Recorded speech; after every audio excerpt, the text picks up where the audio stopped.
భక్తి ప్రేక్షకులకు స్వాగతం. మనం కార్యసిద్ధిలో ఉన్నాం. కార్యసిద్ధిలో విద్యాసిద్ధి, సరస్వతీదేవి చదువుల తల్లి. కానీ ఆమె ద్వారా విద్యాసిద్ధి మనం పొందాలి అంటే కార్యసిద్ధిలో ఆ విద్య కోసమని మనం తల్లిని సేవించాలంటే దానికి కూడా ఒక ప్రత్యేకమైనటువంటి మార్గం చెప్పబడ్డది. విద్యాసిద్ధి కోసం సరస్వతి పూజ, అంతకంటే విశేషంగా సరస్వతికి సంబంధించినటువంటి ధ్యానము కార్యసిద్ధిలో విద్యాసిద్ధికి చెప్పబడ్డది. సరస్వతి ద్వాదశనామ స్తోత్రం కనుక పఠించేటట్లయితే విద్యాసిద్ధి చేకూరుతుంది అని పెద్దలు చెప్పారు. సరస్వతీ త్రియం దృష్టా వీణా పుస్తకధారిణి హంసవాహ సమాయుక్త విద్యాదానకరీ మమ.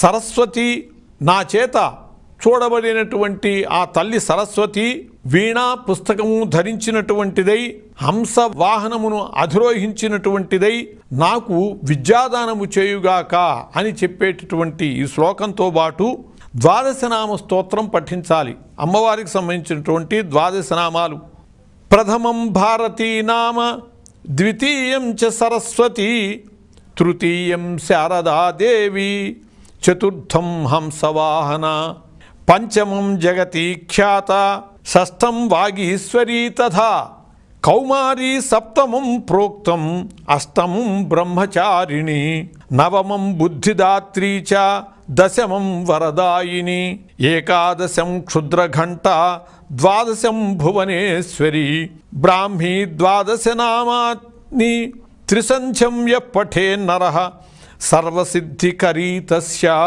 ప్రసన్నా పరమేశ్వరి, సామే వసతు జిహ్వాగ్రే బ్రహ్మరూపా సరస్వతి. అటువంటి సరస్వతి మే జిహ్వాగ్రే, నా యొక్క జిహ్వాగ్రమునందు అంటే నా నాలుక మీద నాట్యమాడుగాక, వసించుగాక అని చెప్పి ప్రార్థన చేస్తాం.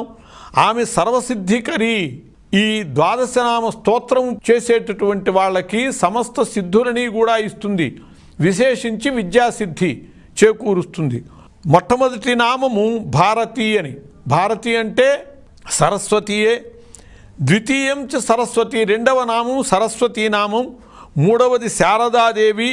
నాలుగవది హంసవాహన, హంసవాహనంగా కలిగిన దాన అని చెప్పి సంబోధించటం నాలుగవది. ఐదవది జగతి ఖ్యాత, జగత్తునందు ఖ్యాతి కలిగినటువంటి కీర్తి కలిగినటువంటి దాన.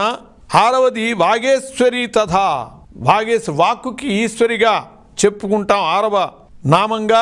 కౌమారి సప్తమం ప్రోక్తం, కౌమారి అనేటటువంటి నామము సప్తముగా ఏడవ నామంగా చెప్పుకుంటాం.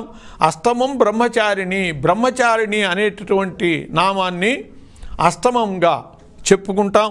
నవమంగా బుద్ధిదాత్రి, బుద్ధిదాత్రి అనేటటువంటి దాన్ని తొమ్మిదవ నామంగా చెప్పుకుంటాం.